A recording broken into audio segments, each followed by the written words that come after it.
Hello. But freedom doesn't come free. No! Sweet liberty! No! Helldivers 2. A game that needs zero introduction. But knowing the internet, there's always someone who doesn't know. So, what is Helldivers 2? Helldivers 2 is a 4-player action co-op game released back in February 8th, 7 months ago. Now, some of you may be thinking, why am I only making a video about this game now? And I'm gonna be honest, I've been lazy. And to be honest, I wasn't sure how I wanted to do this video. And if you couldn't tell already, it's gonna be a little bit different from what I normally make. Now, before I get into this video, I need to explain that I love this game with every fiber of my being. It's by far one of my most played games of this year and probably one of my favorite games that's came out recently. Okay, maybe my second favorite game. Oh, fuck. But despite all that, this game has had its fair share of controversies, whether it be from the community, or from the dev team, or from a publisher that doesn't know its own place. So, without further delay, let's talk about the fiasco of Helldivers 2. And for this, we're going to go back 7 months ago, about a week into launch of Helldivers 2. The first month of Helldivers 2's launch was plagued with server issues, with disconnects in server capacity. The game's launch was so successful that it was hurting the dev team. The game has sold 3 million copies in just under 3 weeks. This was such a terrible situation for the dev team to be under, due to the fact the server capacity was only allowed around 300,000. So that means only 300,000 people out of that 3 million could play at any given time. The dev team noticed this and they tried to fix the issue as fast as they could. And the dev team finally increased the server capacity to 450,000. But there's still an issue. The 450,000 doesn't even cover the amount of players playing on Steam.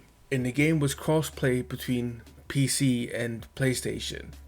Meaning there's still a lot of people at this time that aren't able to play. And of course the community was outraged by this, with people going to Reddit or to the Discord demanding that they buy more servers basically. But it wasn't as simple as that. The issue that Helldivers 2 was having, it was on an outdated engine that was no longer supported. The issue was basically hard coded into the game, where it can only have a certain amount of players at any one time. And as if things couldn't get worse, people started to set AFK in the game to skip the server queue. And it wasn't like this was a small amount of people. There was thousands of people sitting AFK, not playing the game on purpose so they don't have to sit in a server queue. And people were more and understandably upset by this, because all they wanted to do was play the game.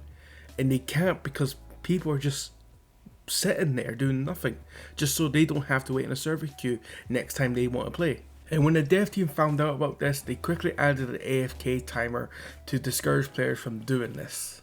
After this patch, the game was more consistent and you were able to play it more often without sitting in a server queue. Then they bumped up the numbers again to 800,000, so the issue of players not being able to play was somewhat gone. And for a while after this, things were good. Game was running smoothly, players were having fun, and honestly there was no issues. But this didn't last. After players started playing more, unlocking more stuff, a meta started to form. And people were extremely toxic about it.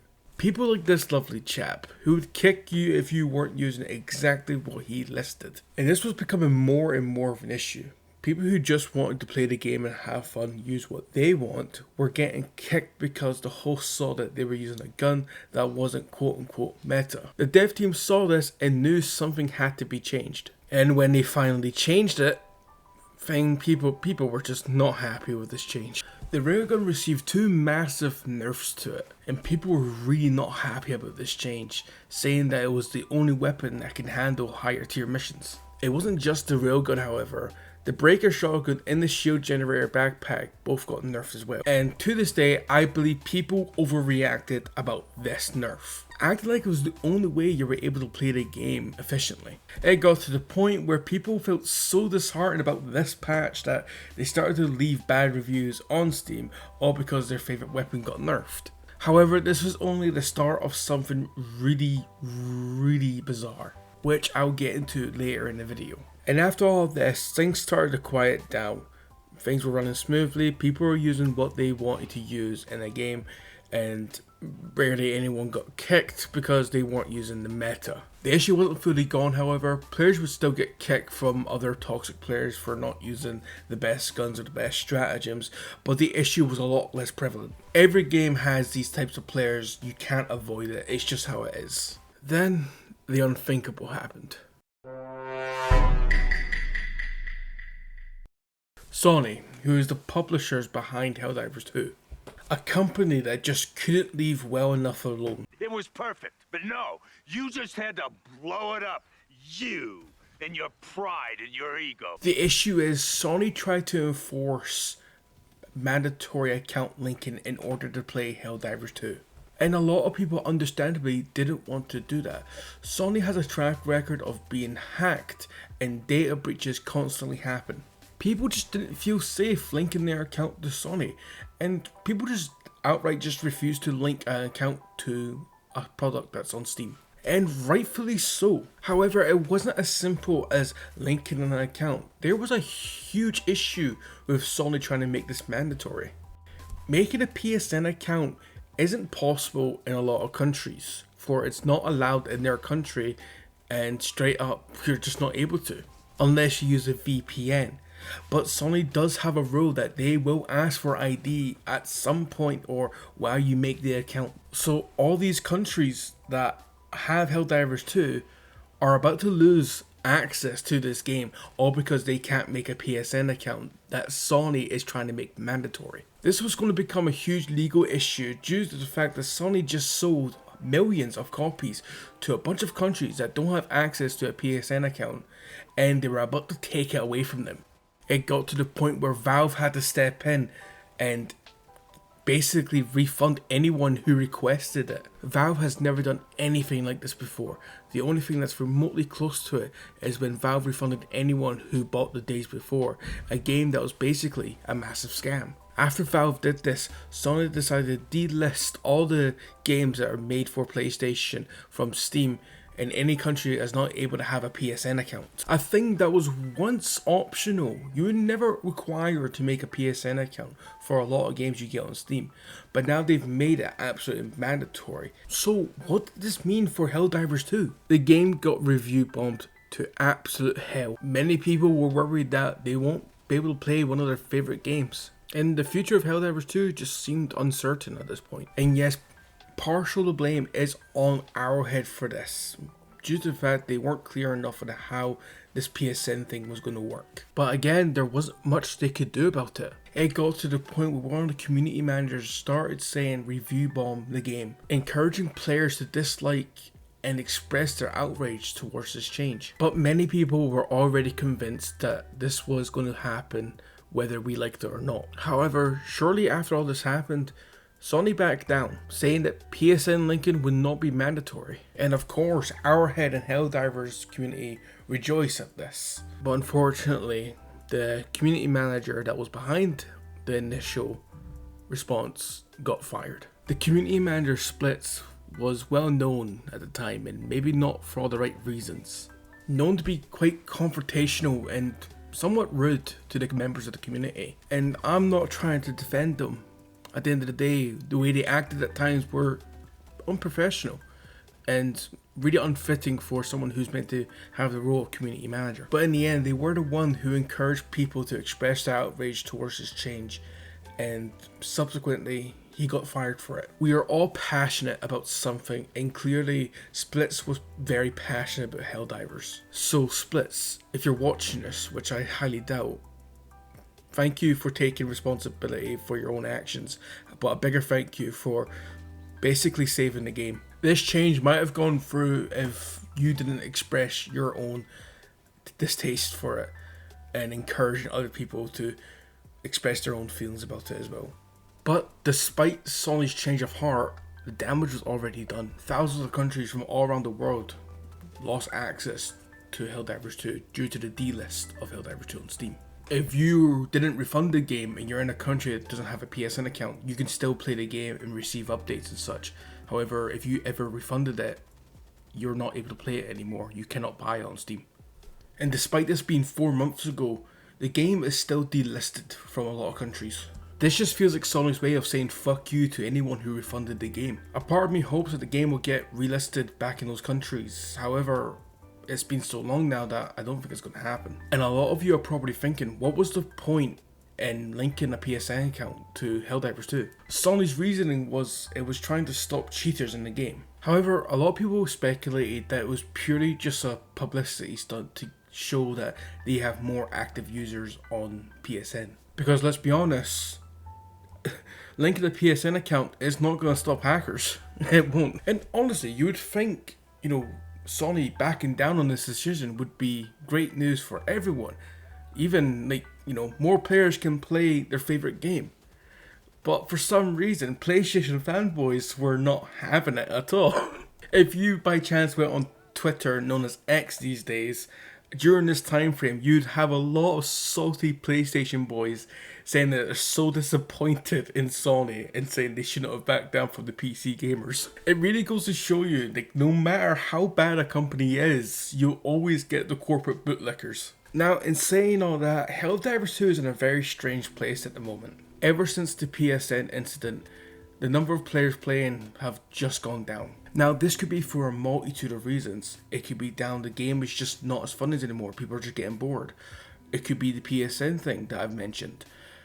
Or it could be the development team's choices of updates and patches. Near the start of the video, I mentioned on how the game got a massive nerf towards its 3 main suspects. The shield generator, the breaker shotgun, and the railgun.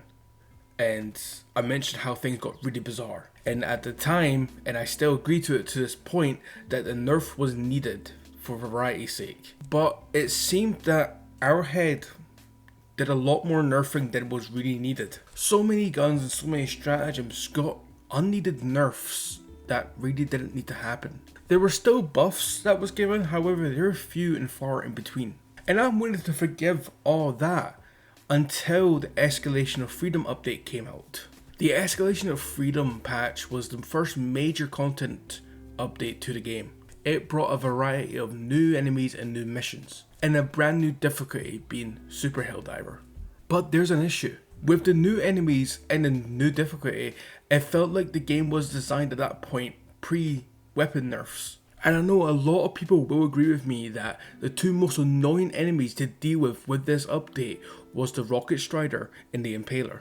Now the Impaler was the worst out of the lot, with the Impaler having crazy range to the point where it doesn't even have to see you to hit you. So after they nerfed all the Helldivers, they buffed the bugs and the bots, making anything above difficulty 8 or 9 an absolute chore to play through. But it gets even worse. August 8th was when we got a new warbond called Freedom's Flame. It was a fire-based warbond with flamethrowers and flame pistols and all sorts of fun stuff to use. And all fire-based damage did receive a buff recently, making the flamethrower a very viable weapon on the higher difficulties. So what did Arrowhead do just before the Freedom's Flame warbond came out? They nerfed all fire-based damage. And for a lot of people, that was the last straw. Arrowhead just had this pattern of nerfing anything that was remotely fun to use, while at the same time basically buffing the enemies. Helldivers 2 went back to mostly negative reviews again, maybe not to the extent of the PSN account linking incident, however it was still pretty noticeable. A week after the Escalation of Freedom update came out, the game director sent a message on Discord saying that they're going to look into fixing the main issues of the game right now and address people's concerns about the current state of the game. People were really not happy about this update and the constant nerfs that we've been getting. And it was getting to the point where it was just becoming too much. But I'm glad to say that after the recent update to Helldivers 2, which brought a whole bunch of buffs to the Helldivers and quite a bit of nerfs to the bugs and bots, the game has become a lot more fun.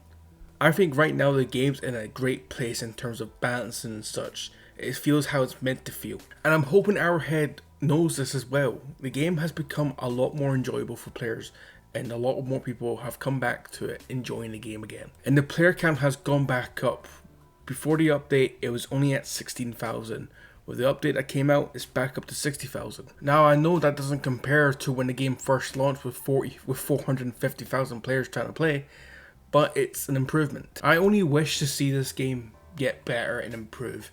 This game truly is something else, and again, it is by far one of my most played games of this year. Like all games, it has its highs and it has its lows. Things are starting to look really good again for Helldivers 2, and I hope it stays that way, because if another incident like this happens, whether it be nerfs or Sony comes back from the woodworks, I think it really could kill the game. With all that being said, thank you so much for watching this video. I'm fully aware this is not what I normally make. It's definitely out of my comfort zone, but I feel like I had to do this video just because I love this game so much.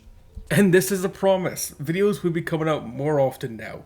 Again, I have just been super lazy when it came down to YouTube, and honestly, I'm going to fully blame Helldivers because I spent over 350 hours this year playing it and not making videos. With Into the Radius 2 finally out and amazing, might I add, expect videos on that pretty soon. If you want to see more videos like this in this type of style, please leave it down in the comment section down below. I read all the comments that I get. And honestly guys, again, thank you so much again for watching this video. If you liked the video, leave a like, and perhaps if you haven't already, subscribe. That's all for now. I'll see you in the next one.